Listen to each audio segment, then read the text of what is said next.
Welcome to another CEO Wisdom Pod. We have Michael Brown with us.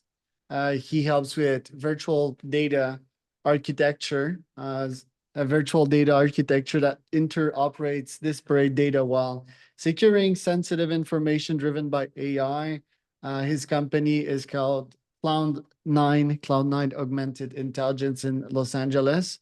Has an interesting background, mostly in big companies has been acquired by Oracle and Stentis when he was director of business dev there.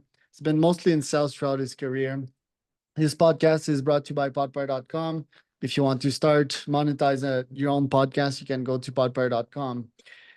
Michael, welcome to the pod. Tell me a bit more about yourself and what you're up to nowadays. Charles, appreciate the invitation. So thank you very much.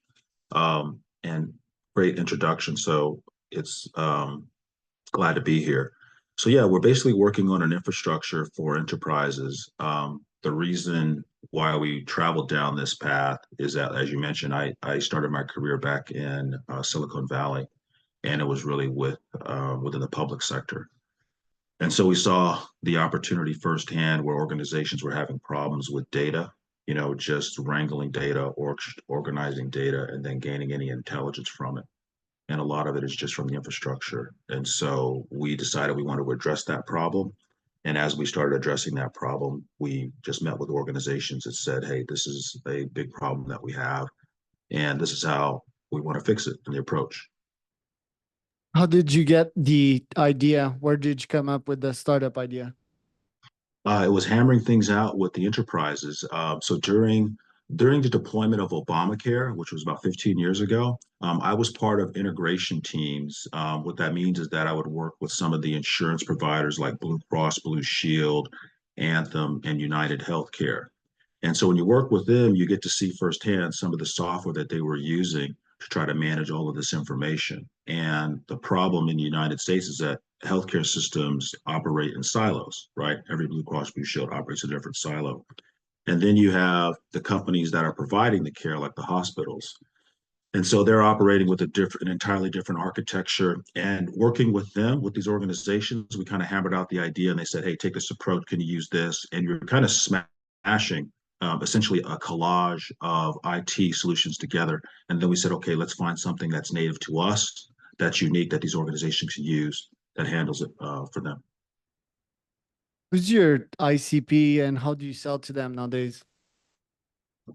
Well, the people we're speaking to mostly executives, essentially C-suite executives, because it's data, and so those are the folks that their data is really important to them, and so you're always going to be speaking with the C-suite, like a CISO or a chief financial officer, because of all the information that you're gathering. So it's really going to be at the high level.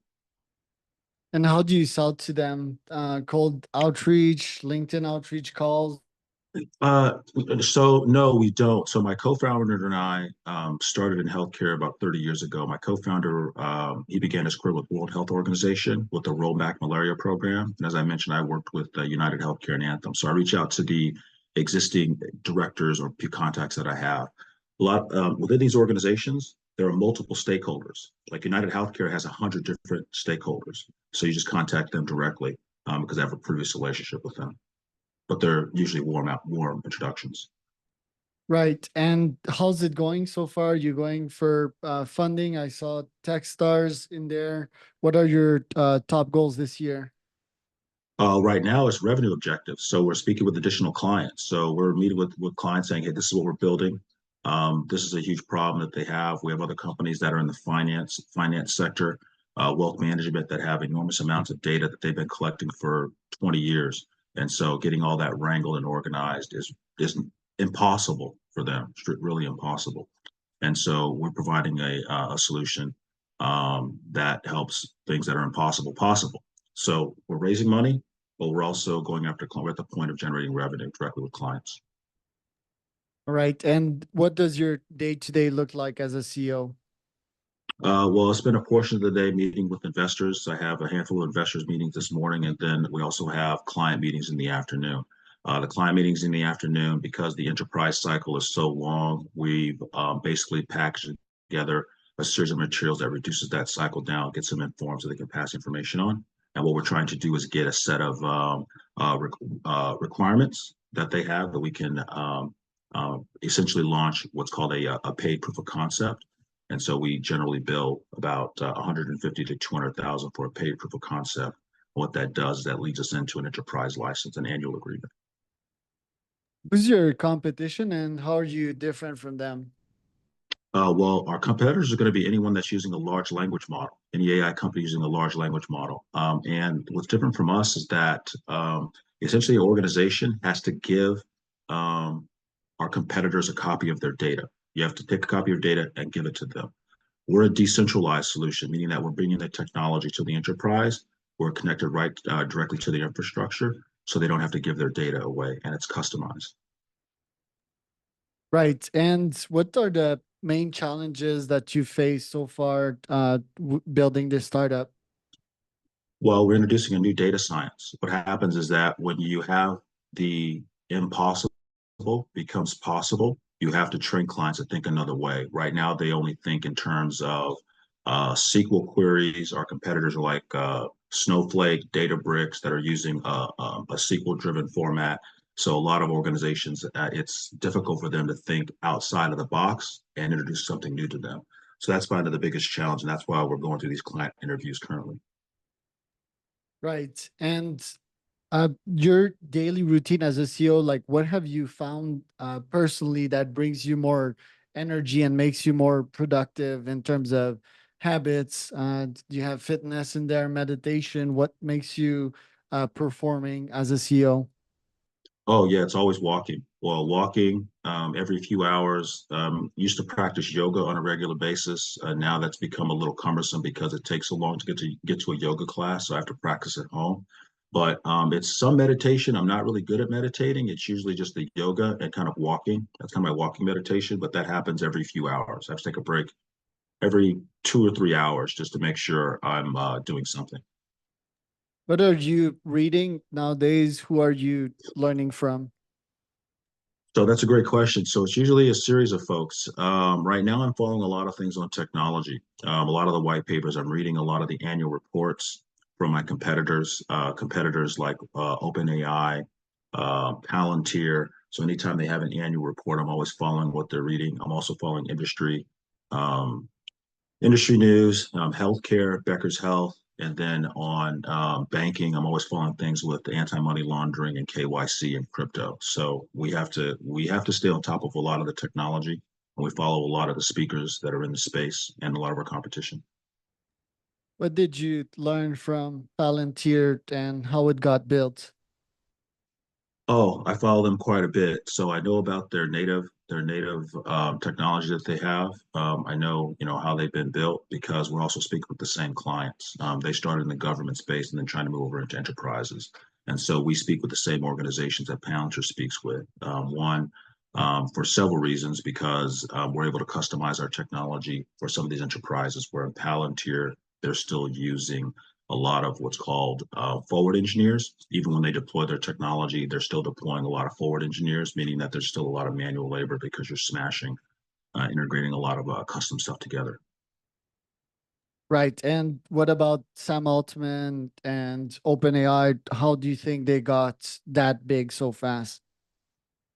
So one obviously is from the investment. In terms of what I read, I hear, I follow out of what Sam is saying. I think what he's done is actually incredible for the industry. So he's brought a lot of really positive things to the space overall and what they've been able to achieve. I also follow a lot of what people have left OpenAI have said. Some of them have openly published material talking about where OpenAI started, also where they think some gaps are. Obviously, everyone knows, some of the problems that we're having with AI in terms of the cost of energy and hallucinations and bias. And so I'm really reading a lot of information that they're publishing as well in their findings.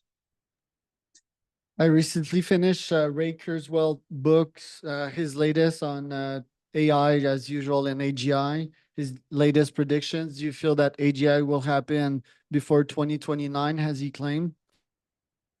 We believe so. We're very optimistic. We believe AGI is closer than we think. All of us are working on it in their own different way. So yeah, it's a great question. And so yeah, I'm optimistic things going to be sooner. And what will the world look like post AGI? Will it be our last invention? What will happen with the economy and yeah, people that cannot adapt to it? Well, you'll actually increase the availability of technology to people. What AGI will do is be inclusive. It should include people that don't have to understand technology at all. And it'll also give people the ability to come up with their own ideas. What you want to be able to do is localize AGI, bring it to people where they are, because people are going to develop their own applications. Once you put it into individuals' hands, they're going to come up with their own ideas based upon what they see every day, right? Based on what they see every day. So I think it's just going to be the very beginning because you're going to develop applications personally for people that operate at home, right? In terms of health, I want to know before I get it, before I'm stressed or have any anxiety, I should go out and walk or I should go and meditate. And so putting AGI tools in our hands at home that help us improve our lives is going to be ideal. If you'd have to project yourself 5 years in the future, how would Cloud9 look like in terms of revenue, in terms of objective, and what it would have accomplished in 5 years? So revenue objectives that's a great question. So we should be able to meet all of our revenue objectives, which in the 5-year plan is I think it's over $40 million ARR. So we should be able to reach that. And the other objectives we should be able to reach is automating research. That's one of the things we're working towards in terms of our ideal plan is actually putting the tools in the hands of researchers that can automate research. That's not only in healthcare, but also in energy, water conservation, air health quality. But that's really our principal objective to automate research. For your long career in sales, you've been like 20 years plus in sales. What have you learned prior to Cloud9? What lessons have you brought into Cloud9? Listening, listening to the client interview. So that's what we bring in. A lot of people in terms of sales think it's a pitch right away. And a lot of times when you're dealing with enterprises, it's listening and it's interviewing them and finding out a lot of information, finding out what they're talking about in behind the doors. And how do you make sure that this is qualitative feedback and not just like a specific need to them that wouldn't lead your startup down the wrong road? Well, you have to do a lot of research on the organization, right? You have to take a look at what they've been doing, how they've built some of their philosophies, what you see on the surface, and then what you're looking for is information that's below the surface. Like with data, what the data that's being scraped is the surface data, right? The data that's important is the data behind the firewall, right? On-prem. That data is not available, right? That's the stuff you want to get behind. You want to know behind the firewall, what are the problems that they actually have? And so those executives will tell you, they'll say, hey, these are some of the problems we're talking about. And so that's when you know you just have to ask those questions. It's not one way, there's many ways. Well, Michael, thank you for today. Where can people find out more about you? At cloud9ai.com.